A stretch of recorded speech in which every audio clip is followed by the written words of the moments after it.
did have a question. Question? Yeah, so about the vocab words, like I did read the chapter, but I'm confused on what vocab words we're supposed to be using. Okay. So let me write that down. There's a couple things I want to talk about. We do have a lecture, so we're going to talk about, first of all, Canvas upload. We're going to talk about video, and we'll talk about vocab. Then we're going to talk about design and principles of design, okay?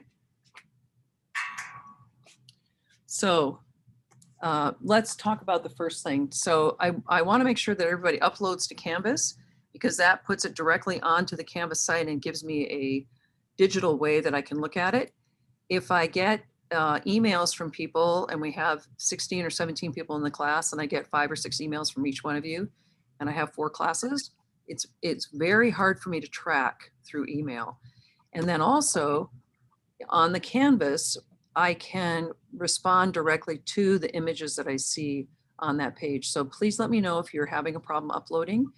And then there's always tech support on campus, so that you get the tech support things for Zoom. And if you need IT on helping upload, you can totally get that as well. But please don't let me know if you're having a problem.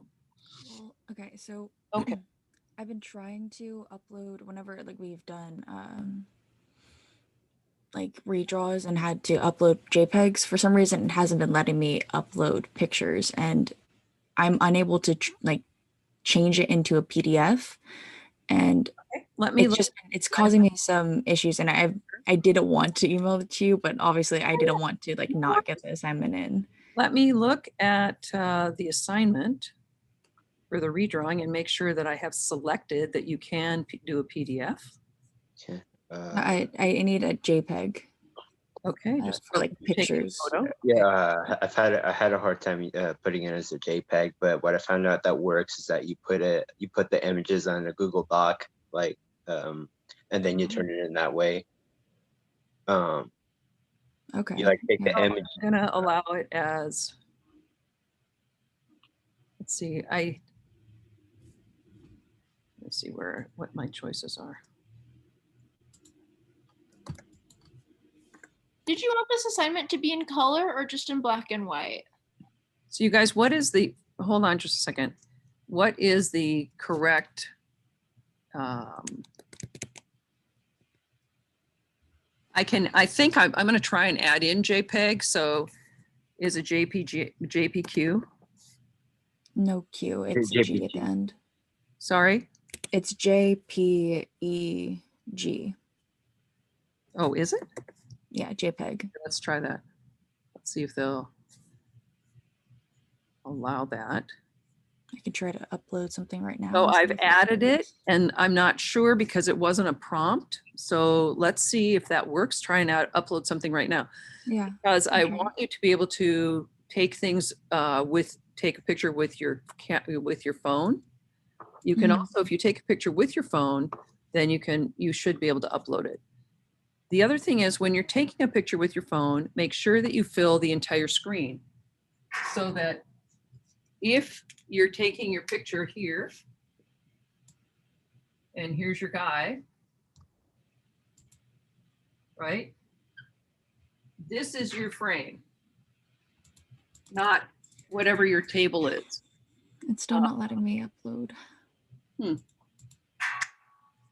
Okay, let's work with it offline then, and I can ask my Canvas support, and I'll make a note to see what we can do. Yeah, because I know it's possible. I have another professor that's allowed us to like upload those kind Yeah. of files before. Well, it may be something on my end that I need to change in terms of upload, okay? And I also think that when I upload, the JPEG is not spelled that way. I think it is spelled a different way, so let me. Also, Kara says she's trying to get in, by the way. There's some issues today. I don't see her. Okay. I don't see her showing up as admin, so. Okay, I'll text her the link, the correct one. Yeah, if you want to send the link again, I can just send it to her. I'll just send her an email with it. Oh, wait, okay, who's this? There's Okay. Kara. She's just in. Cool. I think that the weather is, when the atmospheric clouds are low, then if we're relying on satellite, there's a very inconsistent way that works. So just know that that can be an issue. Okay, so I think that JPEG is spelled differently on Canvas, so let me research that and then I will publish an announcement what it is, okay? The other thing is, I want to discuss the video view.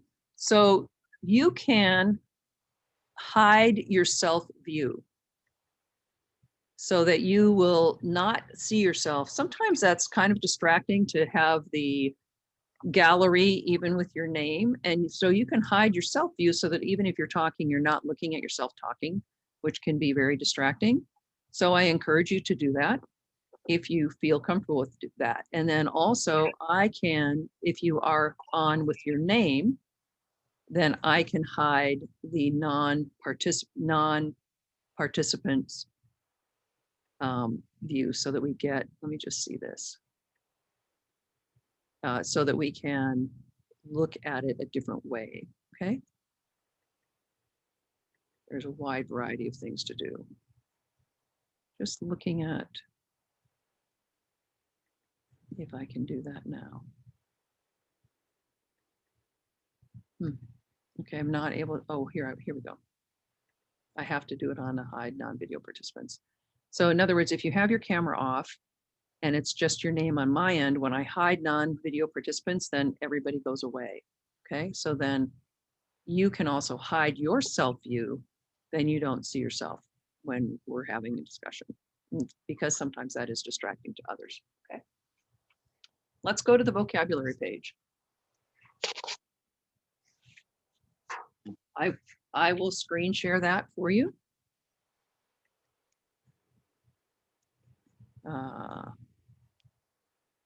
Wait, so for the homework, with the vocabulary words, so wait, because I wasn't aware that you were supposed to actually read it in the actual book. I thought we were supposed to just look at see the images that that we like to draw, you know, both male and female, and then make up our own vocabulary. That's kind of how I thought it'd go. Yeah, that's fine. So this is a learning experience, and we'll just look at how we're going to do this. But so should I like resubmit it like with the correct vocabulary, or? You certainly can. You certainly can resubmit. So this is, let me try and get it big as possible. You should be looking at the redrawing page. All right. This is the copy of the drawing that we worked on in class. So if you click on that, you go to a site where you can look at that drawing. Did anybody do that? Like draw that So the one we were doing on Monday, right? you click this. You can go, if I pick something off the internet, then I try to give you a way to access it. So then you could access this drawing. All right. And Okay. that you could work on this drawing and see if there's certain things here that are pertinent. So we can talk about the details on this particular individual in just a second. I'll leave him up on my other page. So when it says look for reference, that is, of course, so that you're working in the correct time period, but also I should say for reference for time period and vocabulary. So I'll make a change there. When I am editing, I can only see about 4 lines, so it's a little tough.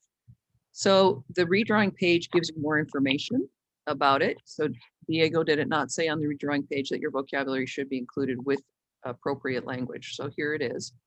Be sure you title the top of each page with the time period of the sketch so that your sketch is identified by specific time period. List 10 costume vocabulary words, identifying at least 10 items. So that's probably not clear enough, and I should make that more specific. Look carefully at the details in primary research for your historical source for the drawing. So I have uploaded terms as I said I would, and I realized that it happened late yesterday, and you can absolutely add them to your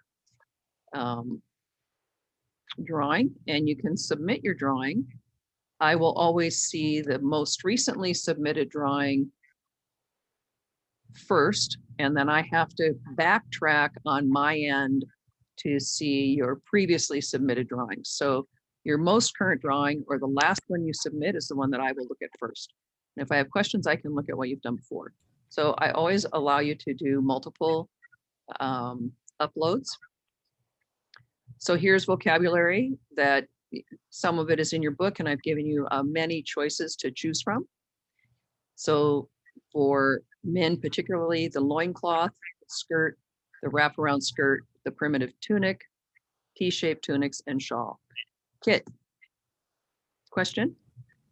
What do we do when there's not a lot that the figure's actually wearing? So for example, like the Etruscan male, like I could only find like, at maximum like 7 different things that he was wearing. Let's look. Oh, Let me see. yeah, I also had a question. I had a hard time figuring out all the vocabulary because his outfit is really simple. He's not wearing too much. Okay. Or like the woman bearing offerings, like That- she's not wearing a lot either. She's wearing like a necklace, like I her have seen dress, their and she's costume. barefoot. So let me see if I can stop share and select multiple images so that you can, I can show you both at the same time. Okay, so you should be seeing 2 images. Yes. Right. All right, so we can look at our prehistoric and our other terms here. This particular item, it could be called a loincloth or it could be called a diaper. It's wrapped from the front to the back, folded over, and then up through the legs. Okay. So that would be one item that you'd want to indicate. And then the tunic, which you could indicate is a T-shaped tunic. These are primitive tunics. Let's just stay with this, even if we just work with the simplest thing.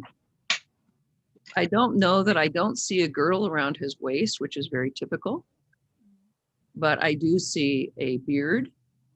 This is an Etruscan, so he's a little bit later than Egyptian. Mhm. And going more into Greek. So would his facial hair be considered part of his costuming? Absolutely. Okay, cool. Because- Just wanted to make sure. Yeah, see, when you're working with costume, Mhm. you are working with everything from above the hairline, the head, to below the feet.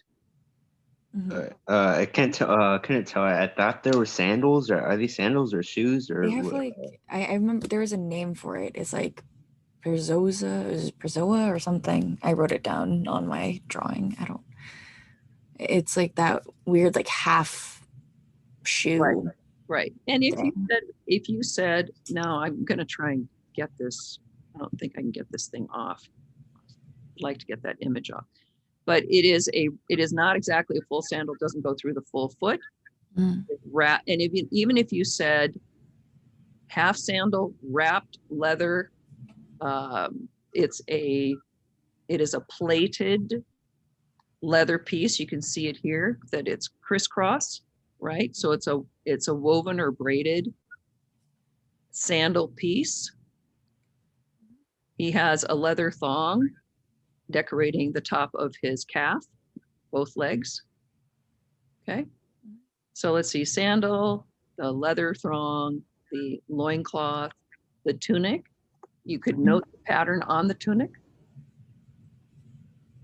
What would you say this pattern is? I don't know what those are. What does it look like? Anybody? Does it look like anything? Bones? Weird bones? To me, I could make it into a bird. It could be a bone. You could simply say pattern tunic. And the second thing you can say is high contrast with light pattern and dark ground. Then we have the beard, the conical beard shape. We have the very specific crown. Oh, that was like a Viking helmet with like feathers, like on his head or something. I didn't know what to call it. Yeah, well, there is a name for it, and I'm going to give you Etruscans, and I apologize because Etruscan really is a little bit later than the earlier one. So I told you could use this, and then I didn't give you enough vocabulary for it. But this is a specific helmet. And then you identify the helmet of leather, a leather ear flap, a feather decoration, and then this part across the front is fluted. Fluted means it goes like a ruffle or in and out. So you're going to get as many things as you can, and then you can note the fringe on the sleeve.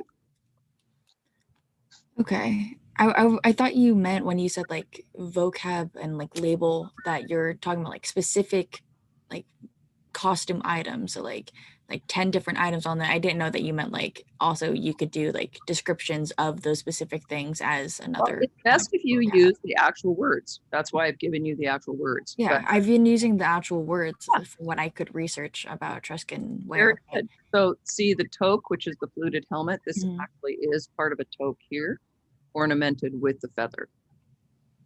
And if you use something else, like if you use the kanakis, the long wraparound skirt with rows of fringe, that is for the Mesopotamia, Sumerian, and we have some of that in our book as well. Mhm. What would you call the shirt? Because I only put was like a pattern T-shirt. 'Cause I didn't know what to call it. Okay. So now that I realize that this is a problem, and it's my problem, because I was not clear. So I have given you more language that you can use. And part of what we're doing is learning the language of costume. So there will be vocabulary, and vocabulary is a big part of using the appropriate vocabulary as a costume designer gives your director and your actor confidence that you know what you're talking about. So if you don't know what it is, you know, the T-shaped tunic with a high contrast pattern, the pattern indicating a bird or bone, I'll have to research that and see what is the meaning of that particular pattern. Or maybe you're going to do something in pattern, which I bring up that there's pattern indicated that is geometric, and you're going to discuss what that is. Okay. So I just want to make sure us talking about like the specific pattern on that tunic, even though we've already talked about the tunic, would that would count as a vocab word or as like towards that count? It is a separate design element. Okay. So it's just separate design elements that we need to point When out. we get into more specific and identifiable clothing that is familiar, Mhm. you would be able to, you'll have more items. And this actually I mean, you can see this person's naked over here. Yeah. So that would be, when you start picking your own, this was actually a totally random pick, just so you guys had a drawing thing and that said you could use it. So if you were going to pick something, you could pick something much more involved. Mhm. So Okay. right here, the postiche is the false beard, which is in Egyptian time, it's the one that is sticking out. So this is Mhm. probably a hanger-on from the postiche. All right. Is that rope he's holding? Would you consider that part of the costume? Let's see what he's doing with it. Sam, I see your hand. Hold on a sec. I don't know if it's a rope or I don't know what it is. He's holding a line. He has this person around the ankle. The dog is attacking this. So this is a warrior. He's attacking this, or this could be a slave, right? I was looking this up. They've like blinded people, whether they're slaves or like criminals, and then would like have them fight off a dog. It was really messed up. And then see the weapon that this guy has in his hand. This big club. So part of what, Kit, the reason why I want you to just start thinking about it and describing it is because I want you to see as many things as you can. Yeah. So just giving it one word, you know, the loincloth, which in Egyptian times is over here called the shente. And then we look at the Egyptian forms and we see these really erect front folded pieces that are sticking out. And people think that that's not accurate, that it's an artist's interpretation. And it's much like when you look in Vogue magazine or you see the couturier runway shows and you think, oh, that could never be possible. But, you know, they're Mhm. making things that then are for regular people simplified, Mhm. if that makes sense. So Yeah. if we go to Egypt, and I will try to, let me just stop share for a sec. And then Sam, you had a question, and then we'll go back. Then you have your hand raised, Sam. Yeah. So like if we did like one of the like the Crete, I'm pretty sure that's how it's pronounced. Yeah. Because that's like not on the vocab list. Would you just want us to try and describe the pieces? I will put Crete in because next we're doing Greek and Roman. I'll put Crete and Etruscan in there. So yeah, do the best you can, and then I'll show you any other.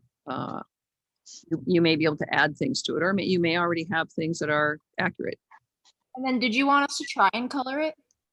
It's not necessary. I Okay. think for a redrawing, you should not color. For a redrawing, it should be a line drawing so that we specifically see the line of the garment in the most clear way possible, Okay, thank you. of course. What would you have for the vocab for like the woman bearing offerings? Okay. I'm gonna- Because that one was even more bare bones. Like we had I wrote like tight fitting dress with like There's a name to that. like feathers. Yeah. I saw Colorthorus. Here we go. Let me get her. and then like she had that Just trying to get a good picture of her so that we can see it big on the screen. mhm.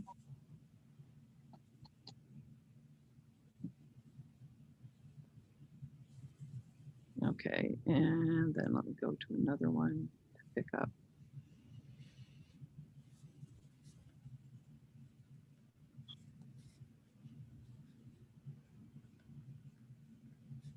So that we can look at, then you go to some crazy thing. It's just so frustrating. Okay. I'm trying to, I have that selected, and here we go. So this is what I want to look at, and let's see if we can see it. All right.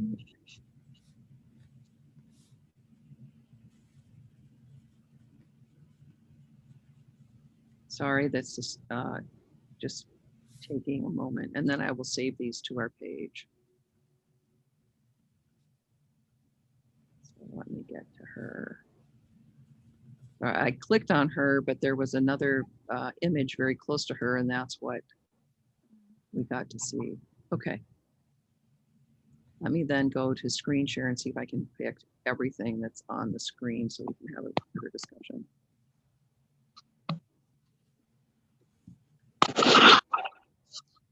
Okay. I'm sorry, I have to stop for a second because I have to actually drag it off of my, I have to have them all open in different windows. So.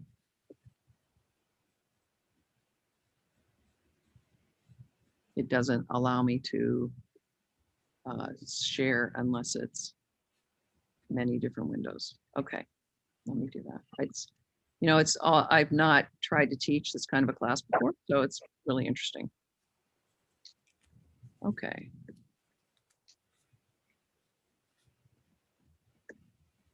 All right, so I'm gonna layer these up, but this is our Egyptian vocab, and we will look at the whole language for both masculine and feminine because many things are duplicates.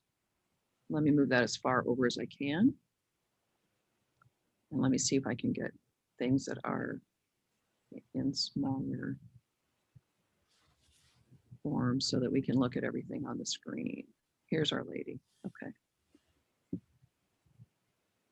So this is a close-up image, as is this. Let me get this down into a shape we can look at and overlap. I think that's a different lady. No, I'm not to the lady yet. Oh, the one, that one This behind. one is Yeah. different. Yeah. Okay. The one that we had was had a bob. Or I can pull up. Offering bearer. Okay. So, let me get the title of it out of our book, just a second.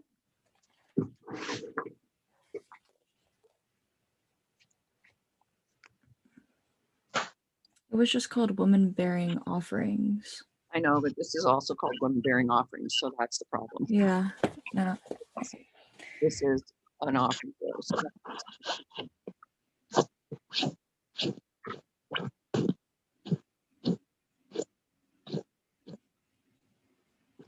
Okay, so let's just look at this one.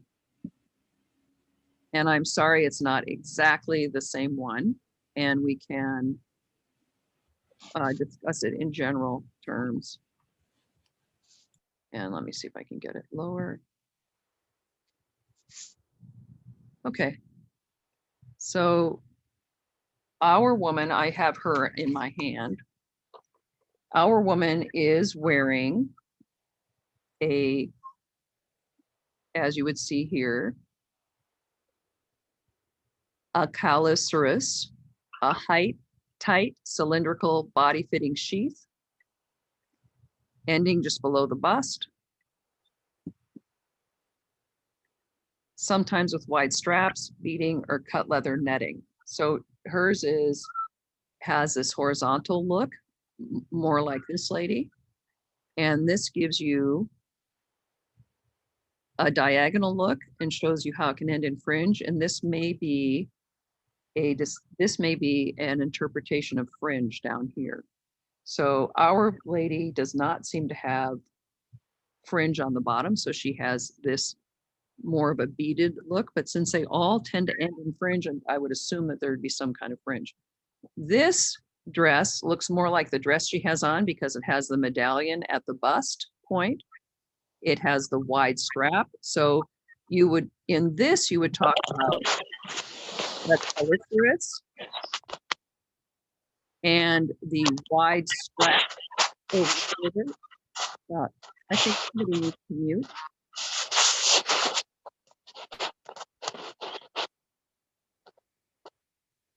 Thank you for muting your. Hi, I'm sorry, I had some internet problems, so I'm getting late.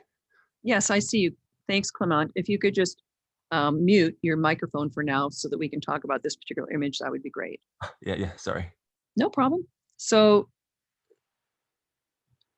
this particular dress is on a diagonal. You can see that it's plated. It has a band under the bust, which Our Lady does have a band. It's a vertical band like this under the bust. It has a medallion over the bust. It has a wide strap actually that comes from the center and goes over the shoulder. So I'm showing you this image, but I'm talking about the image of our particular person.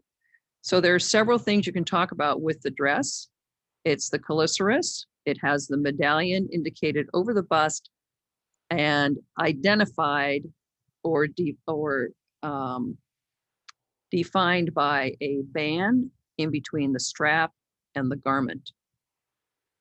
So there's three things about that particular dress that you can discuss. Now we'll go back to this lady who's somewhat similar. Our Lady has a short bob. This is a wig. Okay, so that is a wig, and hairdressing and wigs for women. So a very rigid wig, short to below the ear. Our particular lady's also wearing a collar that is beaded in sort of a tablet pattern so that it's a series of squares and rectangles put together. And she's holding a vessel in her hand. It doesn't look like she has any footwear on, nor can I see any sort of ankle band as we have in this lady. So for our particular woman, that if you're doing woman bearing offering, which again, I apologize, I just picked a random thing to draw in this time period, and then I said you could use it, and that was probably my mistake. But we would have the wig. We would have the makeup of the face that she is very specifically designing, and I'm talking about our picture from the book, Woman Bearing Offering. We have a collar that is decorated with rectangular and square shaped stone. We have the calliceris, which is a tight fitting sheath. That's number 4, but with identifying band under the bust, with medallion decoration at the bust point and straps going over the shoulder. So I can come up with 6 things. And that's all you can be responsible for, right? If there's no more, there's no more. That's totally fine. She doesn't have on, the cloth is often something worn by men. She doesn't have a stiff head covering over the wig. That would be looking like a cloth piece. She's not wearing a diadem, no crown of any kind. She has the round jeweled collar embedded with the precious stones. She has a calliceris. She does not have the kimono on, which is actually in the picture next to her in our book. Okay, is that helpful? Definitely. Okay, so it's 10 points. I'm going to be very generous with you, making the effort. The whole point about this is to begin to draw different things that you're not used to drawing, and to be able to look at and identify detail. So that really is the point of the redrawings. It's a way for you to learn about history that gives you both a drawing thing, a brain thing. You write down the words and you look at the picture. So I'm trying to kind of get it embedded in your mind. Just looking at images on a slideshow and saying, here's what they are, and then giving you a pointer and saying, here's all the vocabulary, is very ineffective to try and learn anything about history. And history is just a very small portion of this class, but the course outline requires that there's history, construction, design, and that you actually complete 3 different designs. So I have to work to what we have as a course outline. So for me, the historical portion is done through the redrawings, and then you will do a presentation of a historical era that you'll pick and do with a partner. So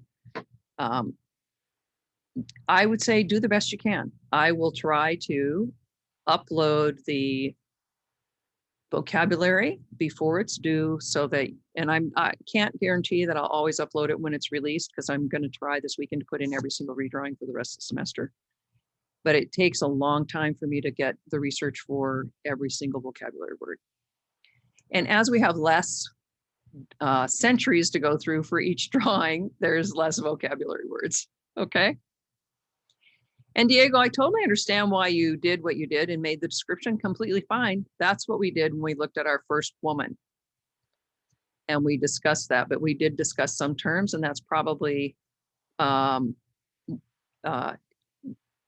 maybe it wasn't clear that we were actually discussing certain vocabulary terms.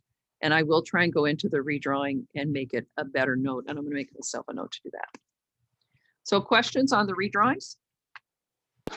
Well, when exactly is it due? You said? Just a second.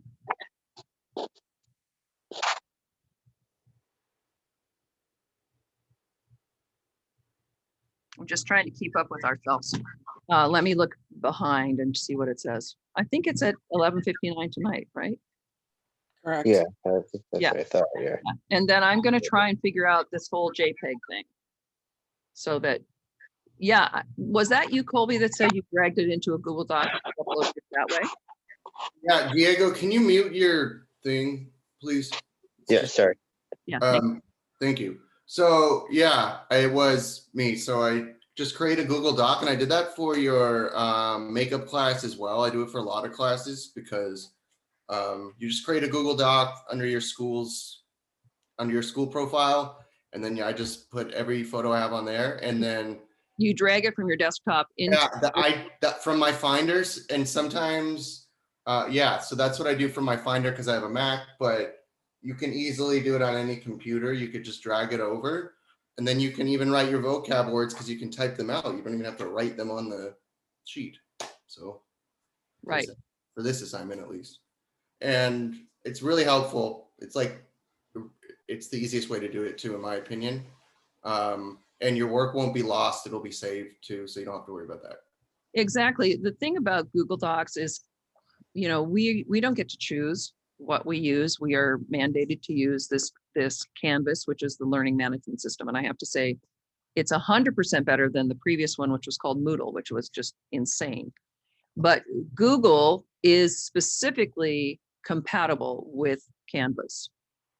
So if you're doing a PowerPoint, I mean, you can do a Google slideshow, and that actually is a excellent way. You can upload a lot of things that way. So if you have multiple things to upload, you can make that and drag it into a slideshow. You can drag an image off your desktop into a slideshow.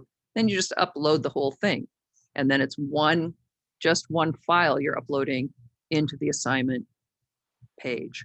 So hopefully that is a little bit more clear. Because I think when you guys open up your assignment, you have a place that you can actually go directly from Google to drag it in there. Isn't that correct?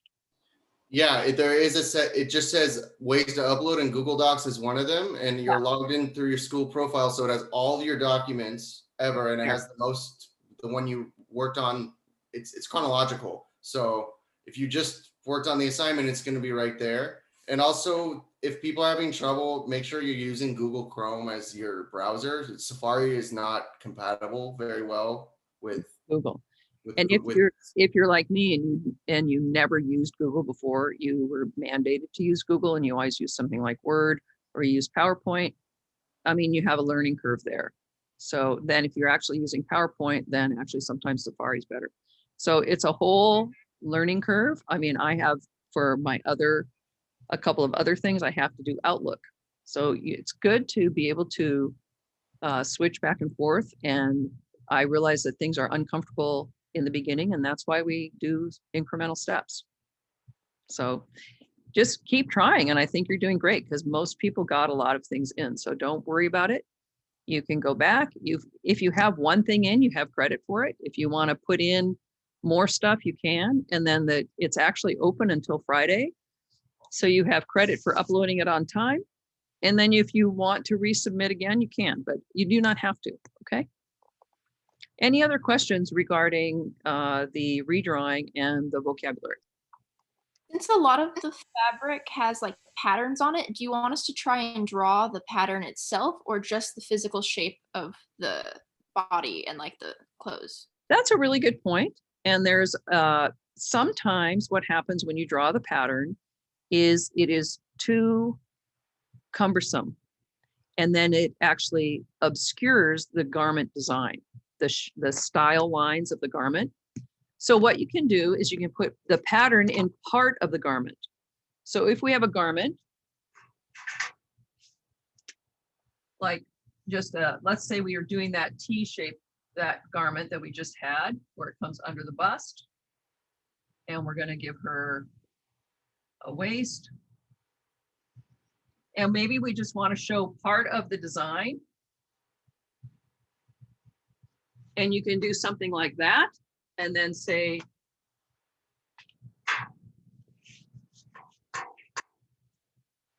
overlapping diagonal design.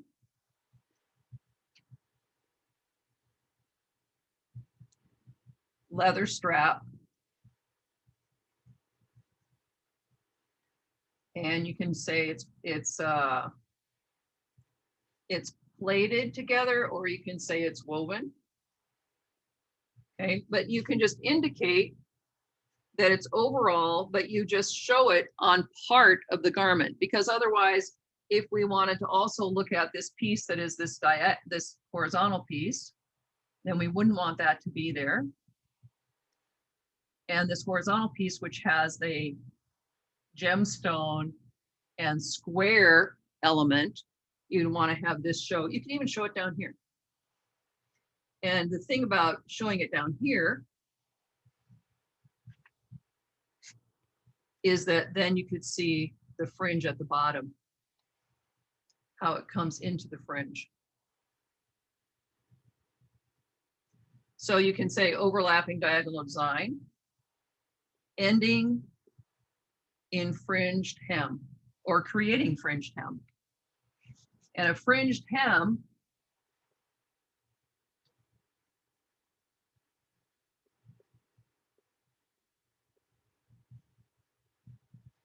is a byproduct of the woven design right here. So I just want to make sure that you can see that. Is that clear enough for you guys?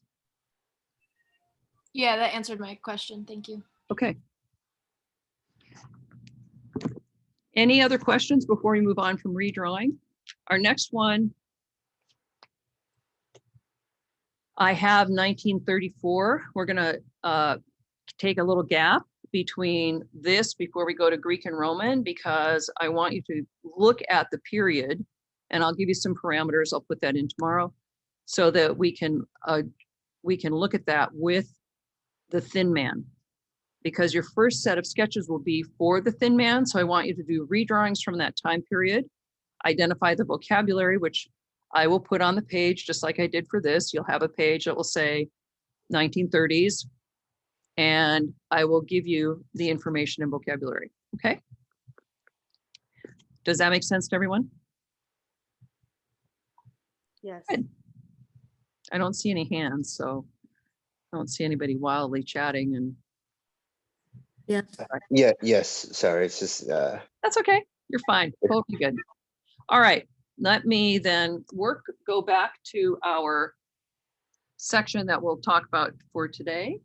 Wow, I didn't put my watch on. That's so weird. When we will start discussing principles of design. So I will show you that page. Let me actually get the page up first. And we're going to talk about how these work together to create an image and how we think about this in terms of character.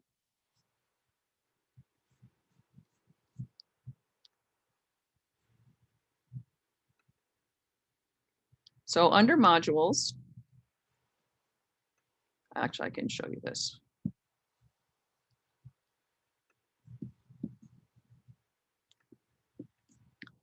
Now I am envious of Pat, who has multiple screens. It's be so much easier than doing it on a laptop. So under modules, we're in the third week here. This is where our lecture will be posted from Monday. Sorry, I thought I'd posted it and I didn't. But here you have your next assignment for finding the play through collage, which is due on the 30th. And we have principles of design. Let's look at that. And then we'll go back to the collage assignment. And before I go there, I just want to confirm that your cross plot is also due today.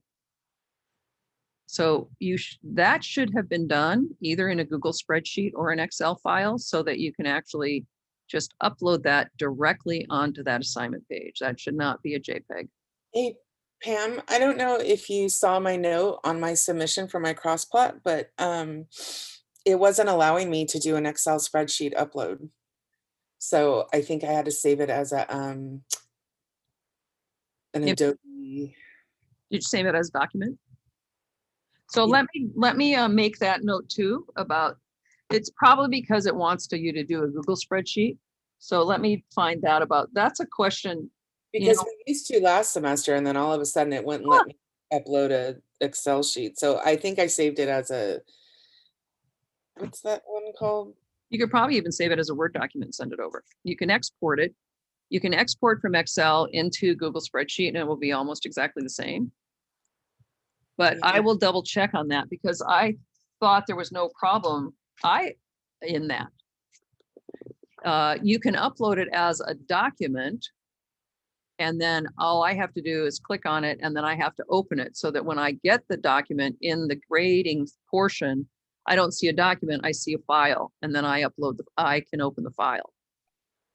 the way I did it was I actually printed out the pages and filled it out with a pen. I don't know if that because And then how did you upload it, Diego? I put the images on Google Docs. Okay. And then I submitted. Yeah, so I'm trying to have you not have to do so much work that you can actually work in the digital format and keep it that way. So I'm going to just note, because it is true, Cara, that since last semester, Canvas has changed significantly. There's a lot of things, like I can't upload things the same way at all. Yeah. And I can't find images. I can't embed things the same way. I can't even format the page in the same way. Yeah. So So I had to save it as a PDF and it cut it off or did the weird format, so it was like 2 pages instead of 1, but I put a note in my upload as well, so. Okay, all right, I'll take a look and then I will try and get some additional help from FRC, which is Faculty Resource Center. You guys know you have LRC, Learning Resource Center. And so we're really stretching the whole process. And then what happens is I just get familiar with one thing, and I'm not a Canvas genius by any stretch of the imagination. But then when Canvas does like 12 changes, like they sent us a note saying, oh, well, where you can view the student view has changed. It's like, well, yeah, I can see that. It gives me the spectacles, but oh, now I'm trying to upload and everything's different. So I will check that because I know that we were able to upload JPEGs as well. So I'll check on that and I'll give you an announcement for that, okay?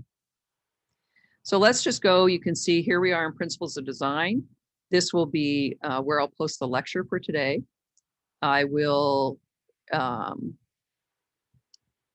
we have approximately an hour and 25. So we're gonna take a break and at 11, and then we'll come back. So let's look at this. I wanna discuss this quickly. No, I wanna discuss this in depth. And then I wanna talk about how you're gonna do the collage portion, relying on some of these principles of design. So let's look at that. You guys have this in your page now. Are you looking at a multicolor stripe that says principles of design? Yes. Thank you. I always check because I know that it doesn't toggle between pages specifically in the same way that I see them. So I want to make sure that you're seeing the screen that is what I hope you're talking about, what I'm talking about. So principles of design, whether you're talking about cost of design, whether you're talking about building design, whether you're talking about a two-dimensional flat piece of design, all apply, okay, to everything. These are 5 major principles of design. And any place that you look, there will be a difference in how you approach the design and what they are. These are always constant. There's always balance, scale and proportion, repetition and rhythm, emphasis and unity. Let's look at these just for a second, just for definition purposes, so that you can see what I'm talking about. Emphasis is used to grab the attention of the viewer. This is really important in costume because we want to be able to see and show the audience where they're supposed to be looking. So of course we have help with that with lighting, but the costume can make a huge impact on that. And an element of design can be emphasized by the use of color, gradation, contrast, texture, shape. So elements create the principles. Principles are defined by the elements. But we don't need to be too esoteric about this. I just want to give you the language because this, if you have the appropriate language, it is the way you can get a job. And I kid you not, the appropriate language helps you, the person listening, know that you understand what you're talking about. Balance and alignment. So the arrangement of the artwork or the costume, or in fact, the entire composition of the stage picture, or what the camera sees. So the arrangement of that does not allow any one element to overpower another, or it gives you control if you want to overpower, okay? Balance can be symmetrical or asymmetrical. Symmetrical, of course, is elements arranged around a central axis, either vertical or horizontal, to have equal space. Asymmetrical will be the opposite. The objects will balance each other by weight and size, but may not be identical on either side of a center axis. Repetition and rhythm. We just looked at a lot of repetition where the fringe was created by the diagonal element then allowing gravity to hang straight down, so it became an up and down repetitious pattern, which was really a repetition of line to create the fringe. And repetition is used to create rhythm so that we see something creating. It's a variety, and it depends on the choice of element used. So it could be a gradation. It could be, rhythm also implies the sense of movement, which we'll get to a little later. So scale and proportion, the size of an object in comparison to other objects in a design. So when we looked at the woman, and I wish I could have just stuck her back up here, but I can't, I have to stop share to do that.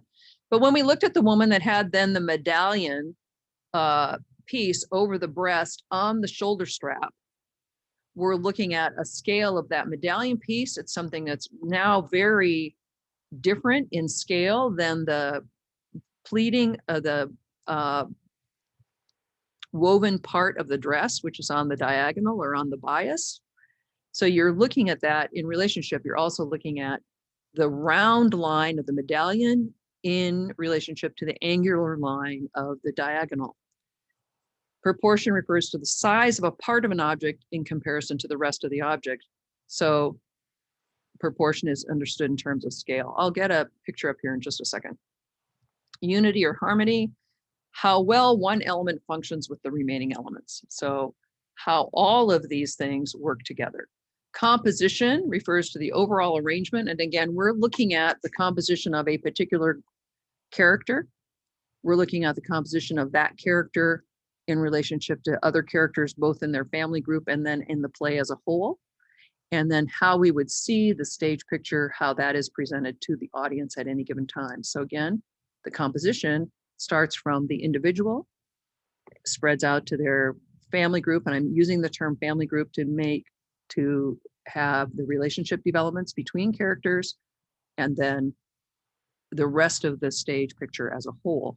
So that's how do we get the village, okay? Movement, the direction and flow of your design, and contrast, which we talked about, the difference between two elements of your design, whether that's light and dark, thin versus thick, large versus small. Here are some other principles which are really exciting. Randomness is one that if you are an artist that works with found object collectiveness, you're working a lot with randomness and variety. So those are, that happens to be things that I love, and you might love line, and you might love putting things in hierarchy so that we have lighter to heavier line going up and down a page. That's totally fine. There's room for every single voice.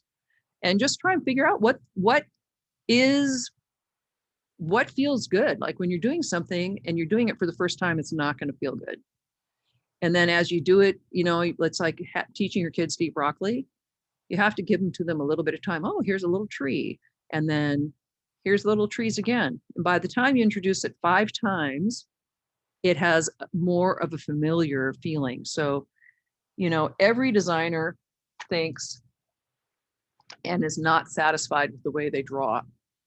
And I certainly have suffered with that for 40 years. You might think you're a greatest artist, but then you start having to work with the human body, and that's a very different kind of thing. And as we discussed early on, we're working with real bodies, with real shape, not just great hangers off a model. All right, so then principles of design work together to create something that is aesthetically pleasing and optimizes the user experience, which is the audience. Also, the actor needs to feel good in it. The director needs to feel like it says what he or she wants the character to be visually representing. And then here are some just questions about it difference in art in that it has to have a purpose. And our design is purposeful and functional for a character. It's not, we're just designing for ourselves to create our own personal expression. We are creating the expression that supports the concept vision of the director through character. So let me say that again. The costume designer is creating a design that supports the director's vision of the play through individual characters and what they wear. So does the design have a logical hierarchy? This is very critical in costume and in plays. We talked about who is the protagonist. The hierarchy in our world is whose play is it? Who's the most important person in the play? Like when we saw the picture of Music Man, and here the Music Man is in red and everyone else is in a muted tone. we know what the hierarchy is. We know we're looking at the Music Man simply by, he was wearing a uniform, he's wearing a bright color, he's standing in the center of the frame, and everyone else was muted. So that's a hierarchy. Does the eye follow over the page? And so this means the, the whole scene, does it follow over the page of your sketch first? If it's successful in your sketch, more likely it's going to be successful in the 3-dimensional form, because we work in a 2-dimensional form, and that's translated into a 3-dimensional form once you put it on a human body. And is my main communication clear to the audience? This is a great website right here.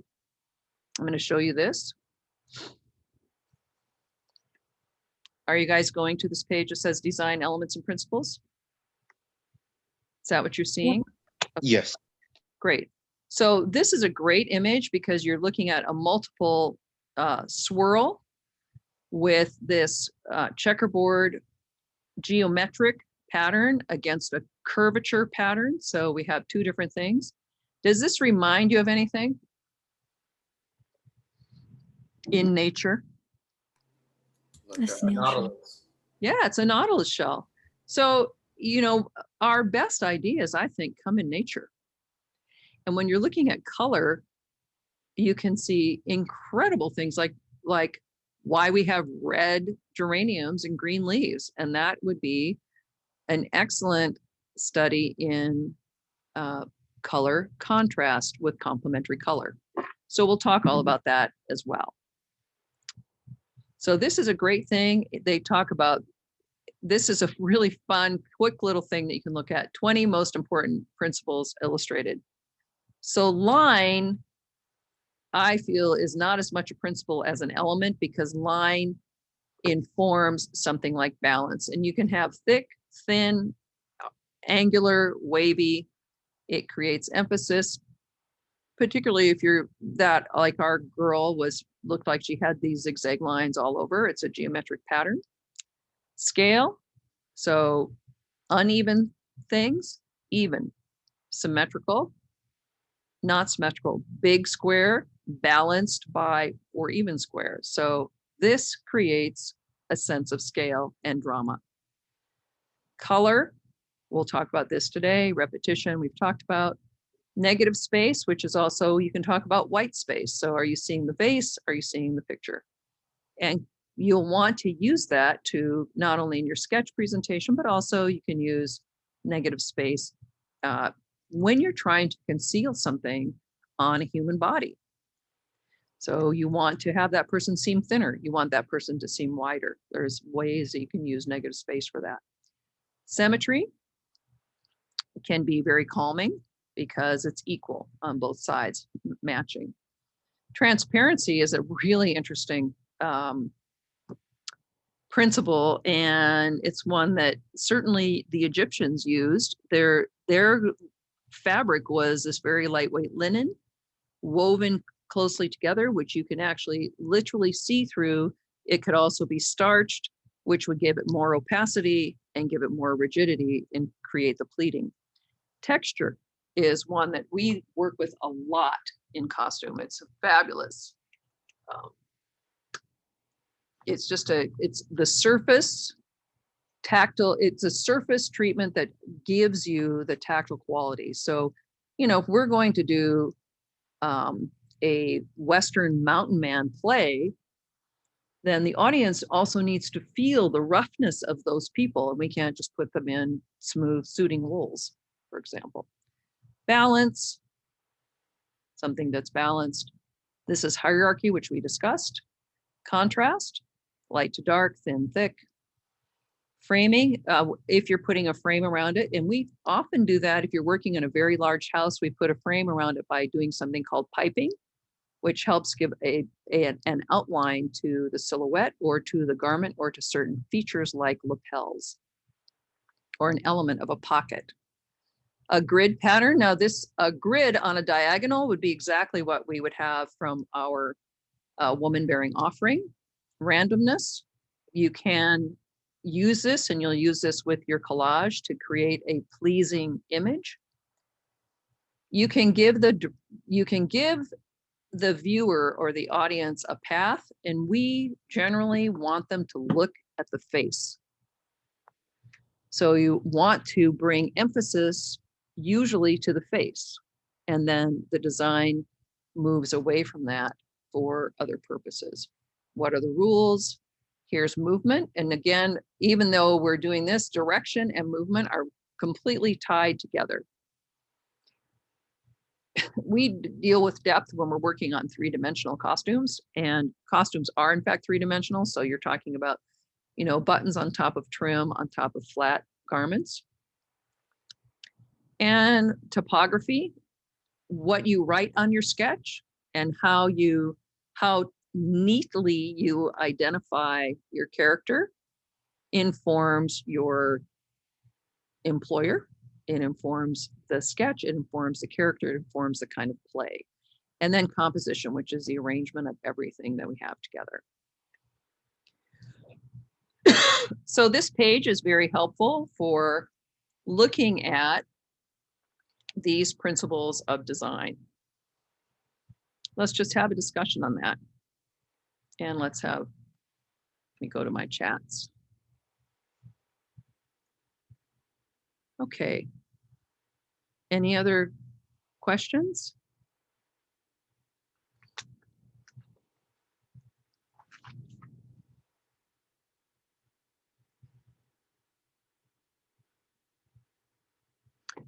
All right, let's look at how some of these designs work together and how we can use some of these in our sketch. So let's talk about line. In this particular form, we have a lot of line.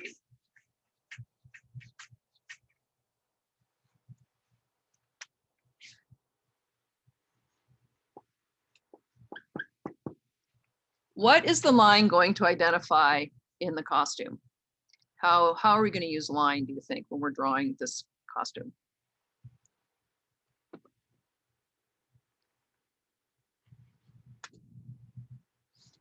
Well, when you say line, you can think of outline.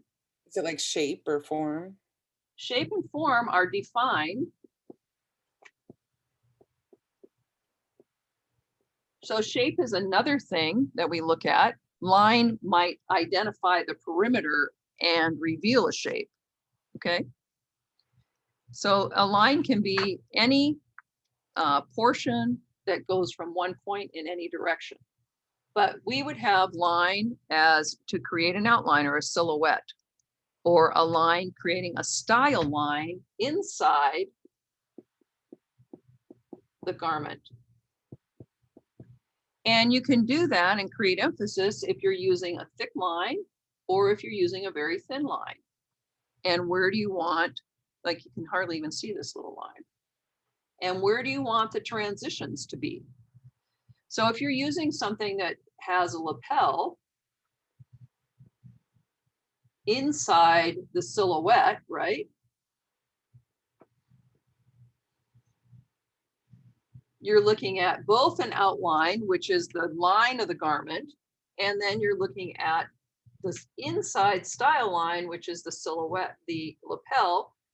You may be looking at the vertical line by the button, and you may be looking at a style line here, which is a shaping piece to create a jacket. So line is really integral to create the costume shape. And again, it is a point that is extended in any direction. It can be drawn in any tone. It can be in any value. So it can be light and dark, as I have indicated. It can be any color. You can draw this with color, and it can be very intense. So when I talked about identifying and doing a line around something to identify in the principles of design, we can emphasize something, even if this is a white garment with black edging, or what we would call piping, so that you can see the definition of the lapel against the garment. So that's something that you can do. The combination of lines can express the form. And a line attracts attention according to the amount of contrast it makes. So this makes a pretty big contrast with the garment. Again, you can do harmony of line by having, I'm just going to move shape for a minute. By using line as a decorative thing, harmony of angle, as identified by line. You can do angle, but different. You know, so it's not particularly as repetitious and uniform as that. And you can have disharmony so that the line angle does not match, but it is still angle. And then you can have progressive, so it can be go from smaller to bigger. I don't know if I'm the only one, but I can't see. So there you go. Very good. How's that? Yeah, that's good. Thank you. Yeah, of course. And then besides angled line, we can have curved line. That's why we looked at that nautilus. And when we look at the garments from Mesopotamia, you are seeing a lot of diagonal shapes going this way around the garment, creating curved line, and then fringed. We're going to get rid of this stuff. And you'll see our human. Right? And then we'll have fringed pieces, and then we're working with curved lines going around the body. And then the arm is exposed, right? And then we can change that completely. So it's not just angled line, it's also curved line, it's thick and thin line, and it doesn't just outline. So it can create a wide variety of interest and shape. Then we have shape.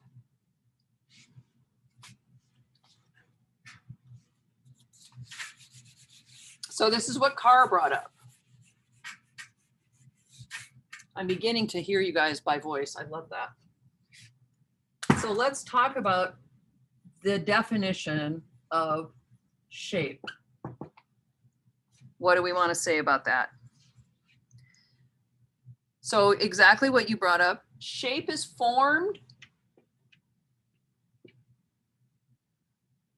when a line returns to itself.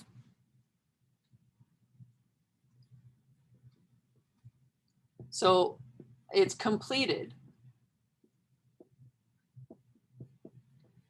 So a two-dimensional shape could be a circle. And then if we look at the circle in 3-dimension, or it could be a triangle. And then if we look at this in 3-dimensional,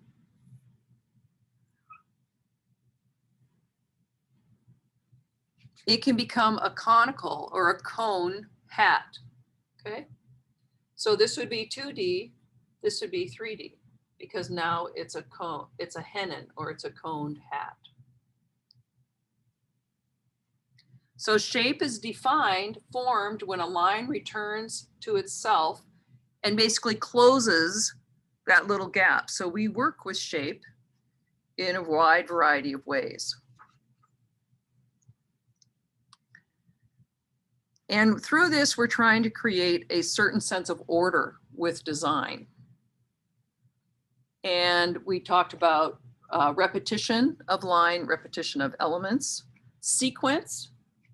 So repetition, meaning we're going to have repeating circles, like we're doing our balloons, and this was really interesting when we talked about proportion, all equal, or a sequence of shape where it's just slightly gradually getting smaller. So we have both a shape a sequence, and a gradual or a graduation of diminishing shape size. So there's a lot of things that go on that, you know, I just want you to try and just start thinking about stuff like that. So it's graduated, it's a sequence. Oops, my earring just fell off somewhere. And there we go. So it's graduated, it is a sequence, it's repetitive, it's a circular shape, repetitive, it's a contrast from large to small. See how many of our principles of design we have in just simply this kind of a thing. Or like when I did the buttons down the front. You know, if you suddenly turn this on vertical and you do buttons down the front of something, and maybe you want them to look, you could do a very subtle thing of making them want to look up here, putting the biggest button and have them gradually get smaller. Now, those are kind of like design tricks, and we don't necessarily have the time to always do that kind of stuff. But sometimes it's fun to think about it, you know. So that would be sequence. And balance, we talked about that. You can have symmetrical and asymmetrical. So if I was going to balance this on a fulcrum, I can have exactly the same size. I can have asymmetrical and have two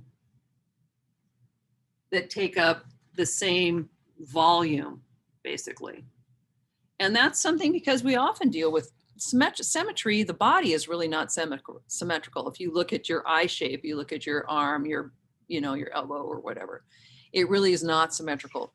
So we'll be working with some of these things when we do our lab and just trying to find a little bit more voice to that.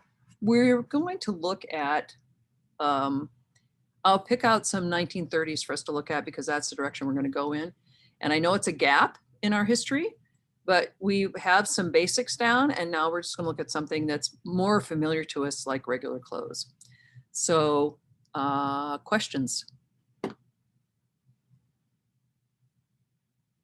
It went in my pocket. No questions? We're bored to tears. We fell asleep. And No, not true. I'm really looking forward to this. I think it's very, very fun and exciting. So no other questions. So come back with your drawing paper and your pencil, and I'm going to try and do both a male and a female image at the same time.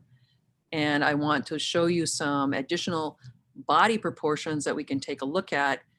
This is referencing back to when we talked about not everybody, you know, does 8 heads tall go for tall and small, but also if we have older, larger, younger, and how those body types look. Okay, so we'll do that when we get back.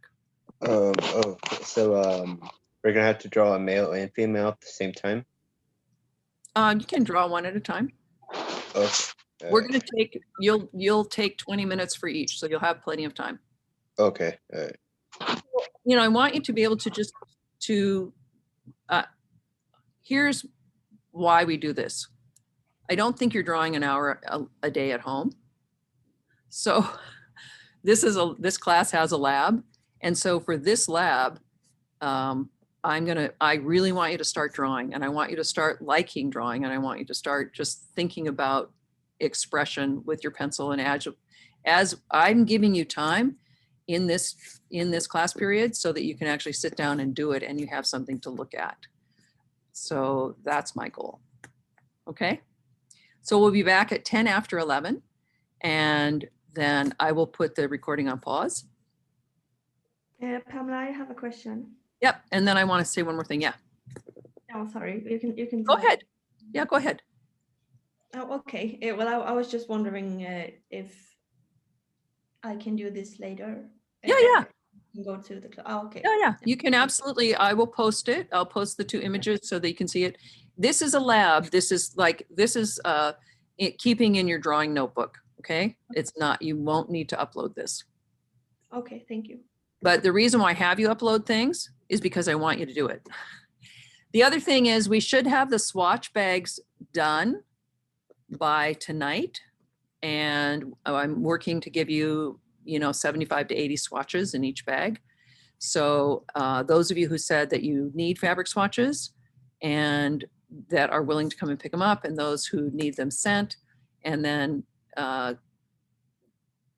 just let me know. I mean, you said that in your first initial assignment, and I'll go by that. And if anything's changed, you can please just email me, or let me think about that.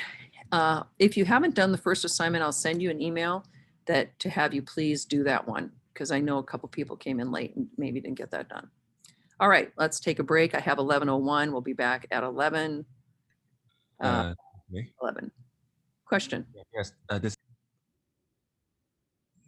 Okay, I've put a male and female couple on a page for your drawing, and I will screen share that. You can also go to your Canvas page and look at it, but it may be easier to do it this way. So I will show you in just one moment, and we'll talk about laying out the sketch.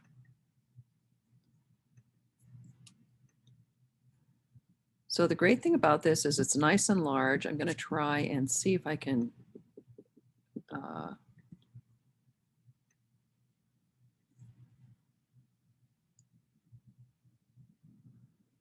okay, I think I might have to make it a little tiny bit smaller. But you see, this is so that you can see everything on one page.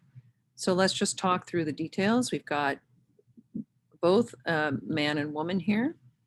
This man is wearing a straw hat. He has great round glasses. It's in a three-piece suit. This is in the 1930s. This is fairly early 30s. Her dress is cut on the bias. This has a diagonal pattern. And you can look at the cuff on the sleeve. She actually doesn't have a cuff. She has an opening here. So he has a cuff and cuff links. So his jacket sleeve is slightly larger. He's wearing a pocket watch. So it's a great image to look at. He has high button shoes on. They go up high. She's wearing just a simple pump. Let me see if I can resize this so that it is going to fit all on one page. Just a second. And that way it'll be it'll be easier to see. Now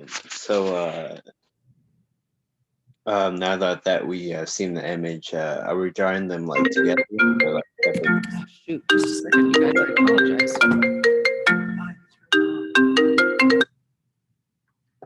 Okay. So now that you've seen the image. Now that I've seen the image, are we drawing them together or separately? You can draw them separately. Let me just, there we go. We've got them all now. Let me screen share. If you can do either, and that's something that you'll always need to work with, is that you may not get the exact thing that you want, but I will look for a separate. So you could look, this man is easy to draw by himself, right? He is all fully in there. There's nothing that you're missing. You'll just have to continue the line of the pant behind the woman's leg. The woman you can draw her by herself over on the side. It's a little difficult because we can't see her arm. Okay, so you might have to make something up. So I will also look for a picture of a woman, but I want to give you enough time to start. So please start with the man. Okay, you can look at this frame around him. I'm just trying to get this to the biggest line possible. And you can see that he's well placed on the page. If you're putting this man on the page alone, he would need to move slightly closer to the center of the page. Because right now, if she wasn't there, you'd have a lot of blank space over here. Generally in costume, unless you're going to do a grouping, a relationship grouping, you would put each one individually on a page.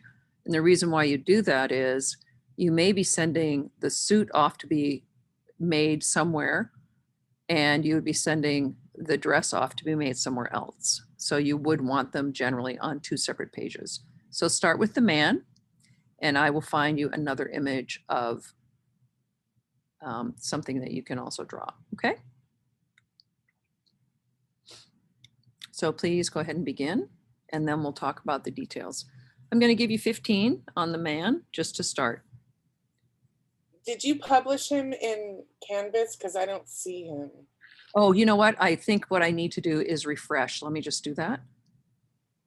He's published. Oh, shoot. Sorry, I unpublished him. Let me refresh my page. And then check. And then also I did some research on it is the JPEG, it's JPG. So I'm going to try that also, Kit, so that you can see if that works. Okay.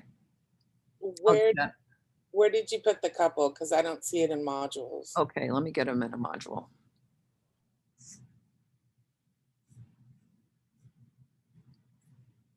I'll put them under looking at design. And thank you for that.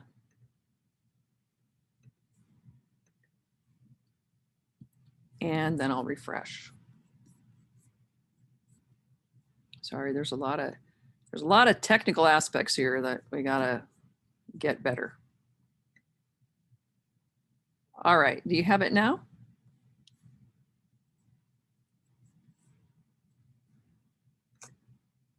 Yes. Okay. And are you, if you're looking at my screen share, are you looking at the two people still, Diego? Yes. Yes. Yes. Okay, so you guys have it on your canvas if you want it closer, and you have it on the screen share if that works for you as well. Okay, I'm gonna X out my voice.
Okay, I'm setting up a page also with women, so I'm working on that behind the scenes. And does anyone have a question while we're waiting?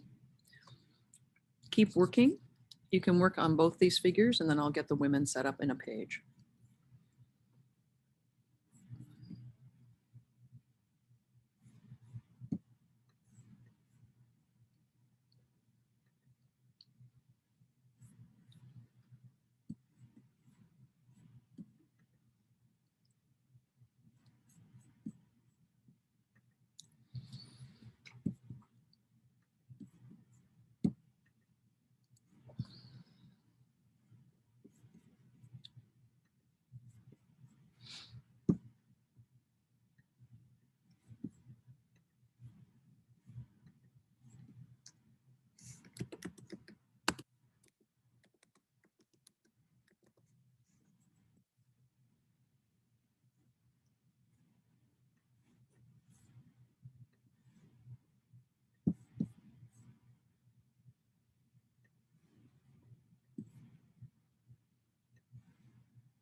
I can't say the full image, no. Oh, I'm sorry. Okay.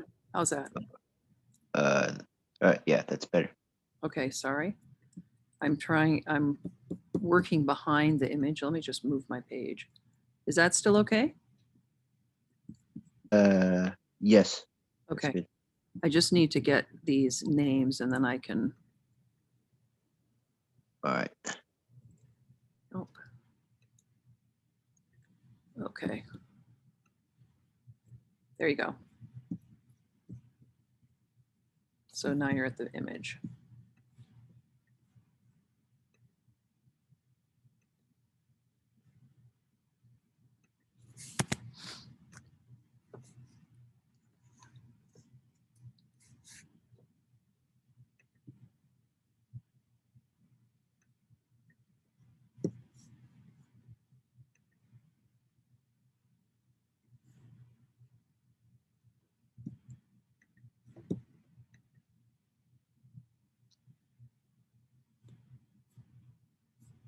JPG.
Okay, I'm going to show you, stop this share and now show you some women so that we can talk about them briefly. And you'll be able to see them on your screen.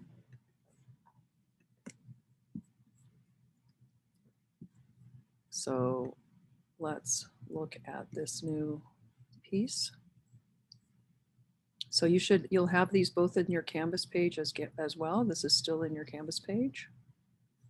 And I'm going to talk about these and share them with you.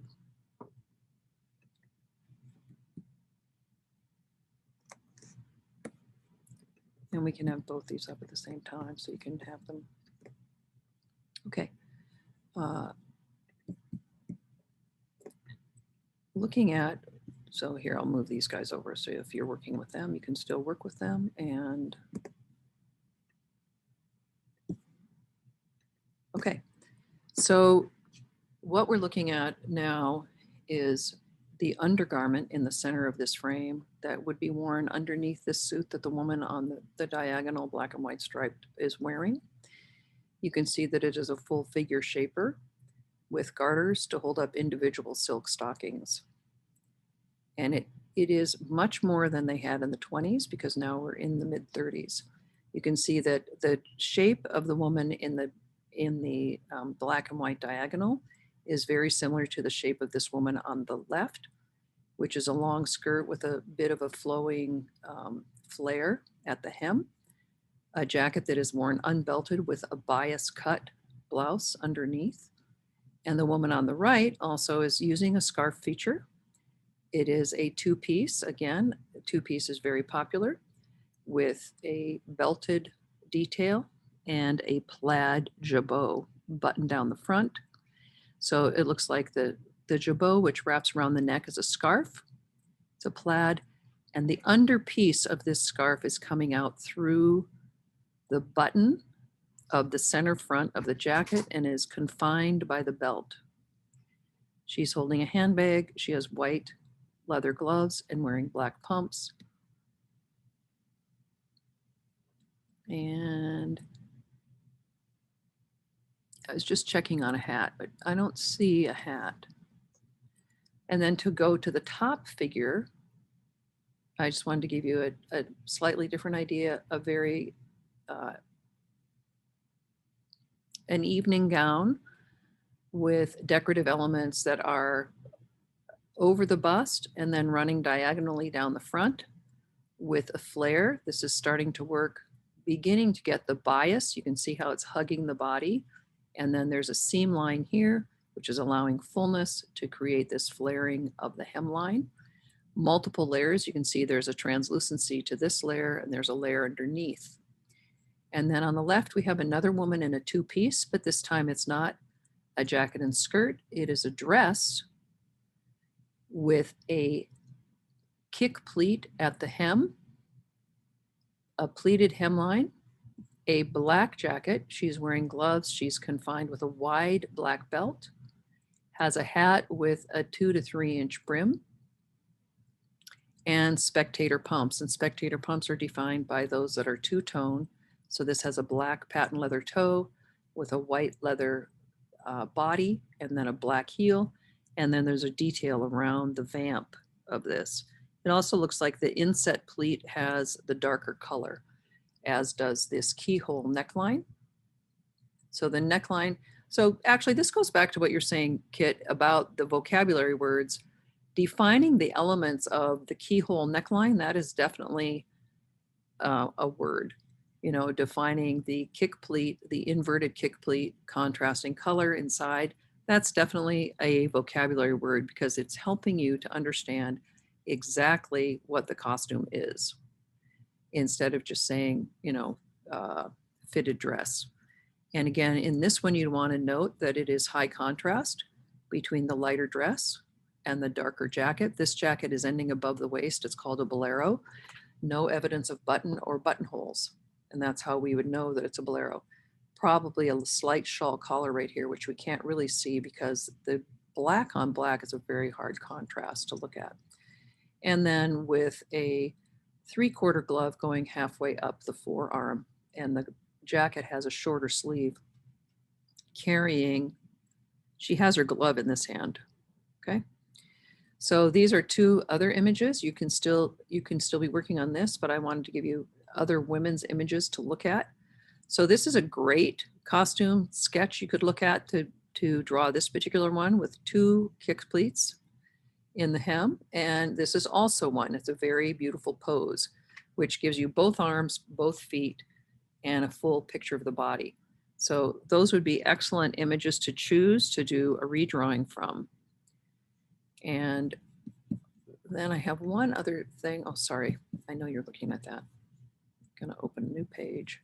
There's one other thing that I would just want to show you in our last 5 minutes, which is discussing the body. And I'll put these on our proportionate bodies. I uploaded while you were drawing in the first part, I had a great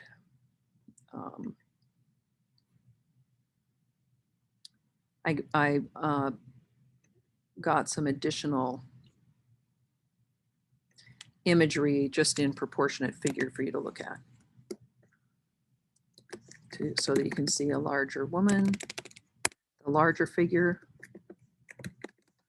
and older.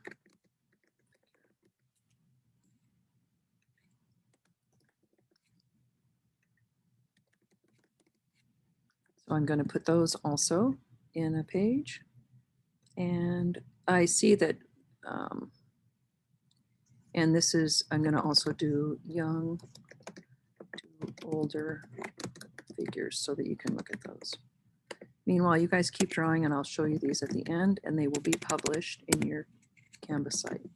And for ease of finding them, I'm going to put all the proportionate figures in the same area. So they will be in that module area where we had proportionate figure before. Wait, so this is a redrawing assignment? Is this another one? No, I'm just giving you helpful information so that you can hopefully be more successful with redrawing. Okay. Yeah. So not any nothing additional, you know. You have a redrawing for 1930s, which I'm just giving you time to do lab drawing. So if you have any questions, and we can talk about it's the pleats in the man's pants, the cuffs. You want to look at that horizontal line across the bottom, which is a cuff. So his handkerchief in his pocket is. Note that the bottom button of his waistcoat is unbuttoned, and that's typical for now, but it is not typical for all time. That happened. We'll note when that happened in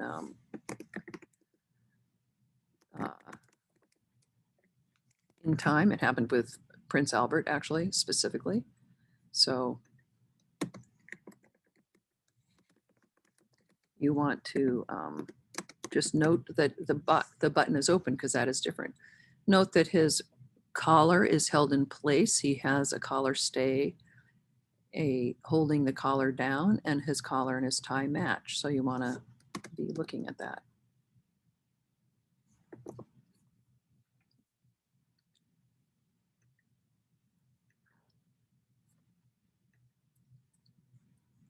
Okay.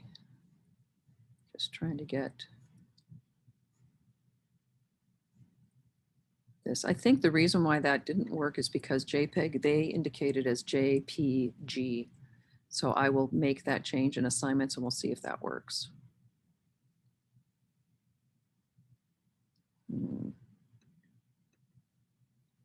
Okay, that's unfortunate. When is this redrawing due?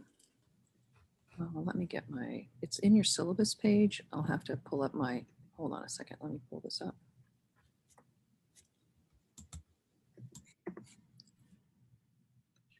Is this I don't want specific? to move this around. This specific redrawing is not, okay, sorry, go ahead. Is this specific drawing going to be due anywhere?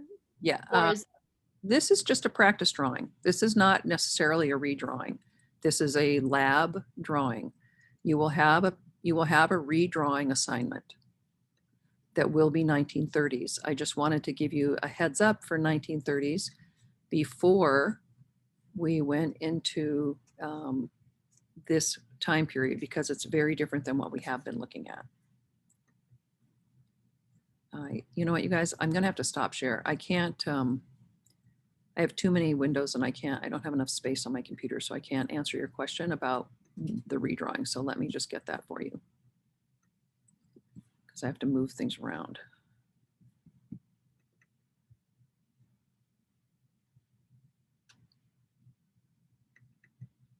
Okay, so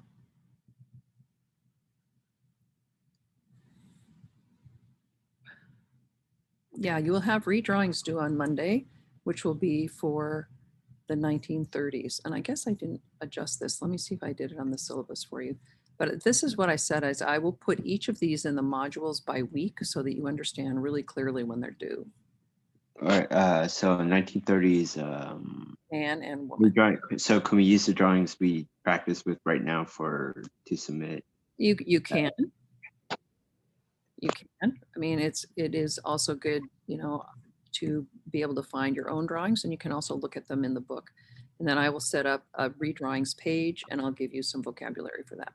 Will you get less points for using this drawing or something? Or? You can't get less points. It's 10 points. It's a small amount of points. It's that the collection of points together is 100 points. So, you know, you work incrementally. You're going to get more you will be more adept at gathering information and putting information down as we go along. So we're just starting with baby steps. So I was just going to try and take a look at the I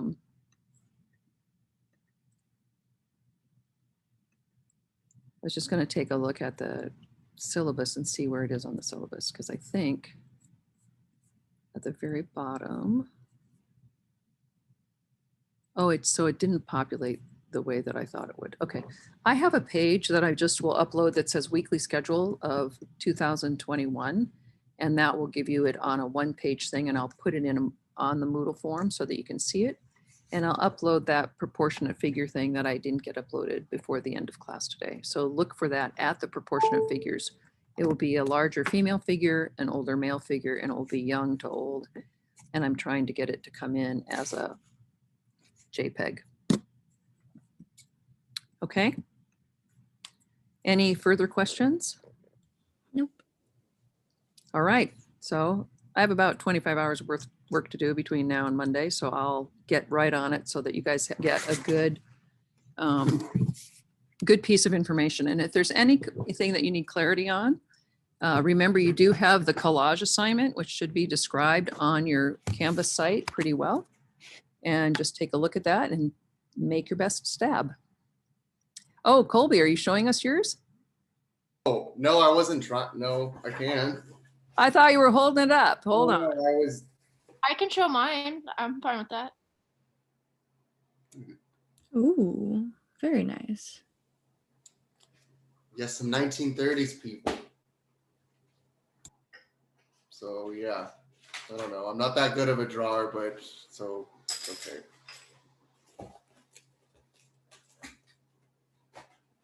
Anyone else want to share? Oh, nice. That's amazing. Yeah, that's so Oh, cool. damn. Sorry, ignore that it's on an iPad. That's really good. Oh, it looks great. I mean, I do have a lot of practice in this, so don't feel like you guys aren't doing good. Like, I'm I'm satisfied happy with my with- man. Can I show that? Sure. Let's do this. Oh, sorry. Ooh. Oh, nice. That's good.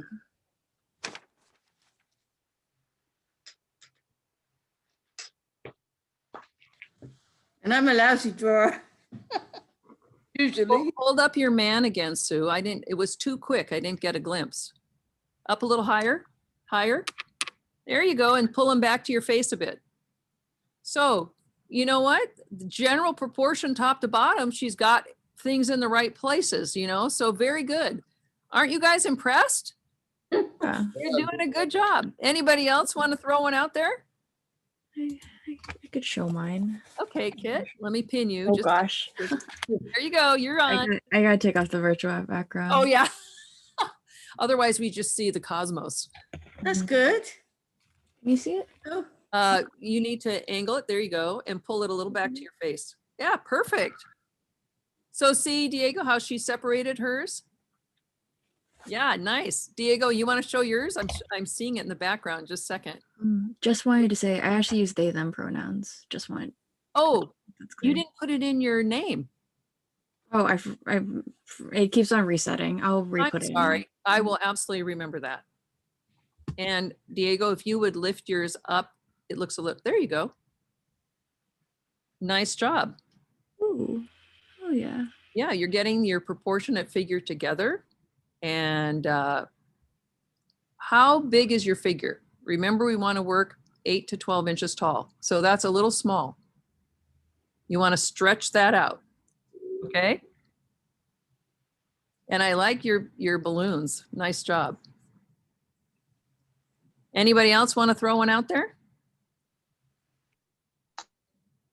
Well, I already showed my drawing, but what I do for practicing is like if any of you guys have like an iPad or an iPhone, you can get like Procreate, and I just used to trace like figures for hours almost, and so it really helps after a while just for understanding how like the human body works and where like certain joints always are.